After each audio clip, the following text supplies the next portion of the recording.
Saludos con todos, mi nombre es Manuel Enrique Zúñiga Velázquez. El día de hoy resolveré un ejercicio aplicativo de función de transferencia en un sistema electromecánico. Primero, decir que es una función de transferencia. Es aquella función que permite relacionar directamente las variables de entrada de un sistema físico, como puede ser una perturbación en uno de sus parámetros o la variación manipulada del mismo, con las variables de salida que son controladas por esos parámetros. Al referirse a un sistema electromecánico, quiere decir que tiene como variables eléctricas y mecánicas, ya sean de entrada o salida. Ahora resolvemos el ejercicio y este dice: un servomotor de corriente continúa controlado por inducido. Mueve una carga con un momento de inercia JL. El par desarrollado por el motor es T. El momento de inercia del rotor es Jm. Los desplazamientos angulares del rotor, del motor y del elemento de carga son θ sub m y θ, respectivamente. La razón de engranaje es n igual a θ entre θm. Se pide obtener la función de transferencia de θs sobre el voltaje de entrada. Para ello vemos la imagen donde se muestra las variables de entrada y salida de nuestro sistema electromecánico. K sub B es la constante electromotriz y K es la constante del torque. Es un sistema electromecánico porque tiene variables que se encuentran en los sistemas eléctricos, como la corriente con su variación. La variación de voltajes, inductancia, resistencia y bobina del motor y los elementos mecánicos son el desplazamiento angular, inercia y torque. Para la solución, analizamos el motor de corriente continua y su caída del voltaje es igual a la constante electromotriz multiplicando por la velocidad angular del motor.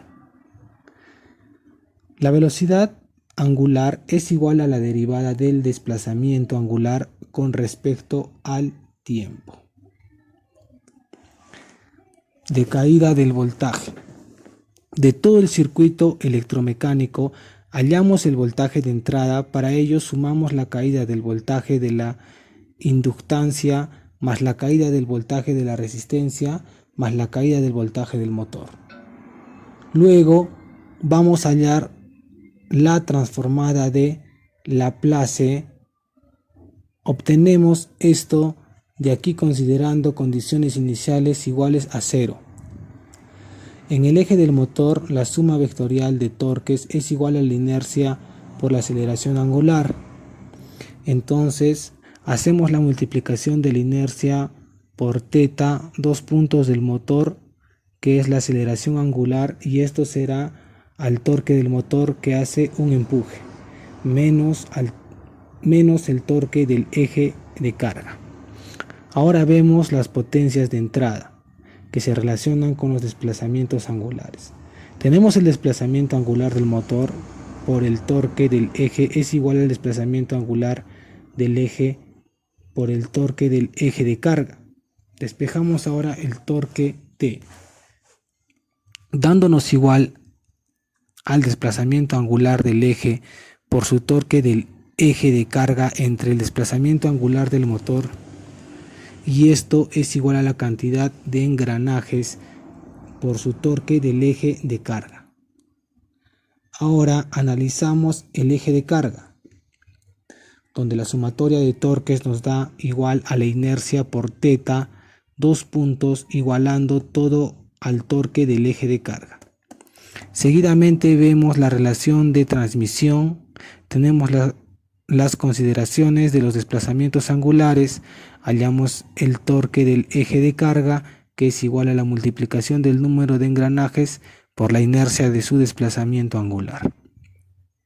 Con respecto al eje del motor, es igual a su inercia por desplazamiento entre el número de engranajes más el número de engranajes por su inercia por el desplazamiento angular, y esto nos da igual a n por k y a. usando transformada de Laplace para hallar la corriente IA que pasa por el circuito. Esto nos da como resultado esto de aquí. Ahora consideramos la expresión hallada de la caída de voltaje y formamos la ecuación en función de θ y el voltaje de entrada, donde factorizamos el factor común de θs y obtenemos la siguiente función.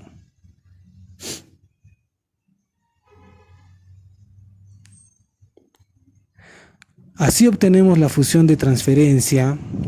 En este caso, reemplazaremos las condiciones dadas en el problema que se encuentra en unidades dadas en el sistema internacional. Engranajes igual a 6K igual 10K sub B igual a 10, inercia del motor 0.01, inercia del eje 0.05, resistencia igual a 5 e inductancia igual a 0.1. Y obtenemos la función de transferencia siendo nuestro resultado final. Muchas gracias.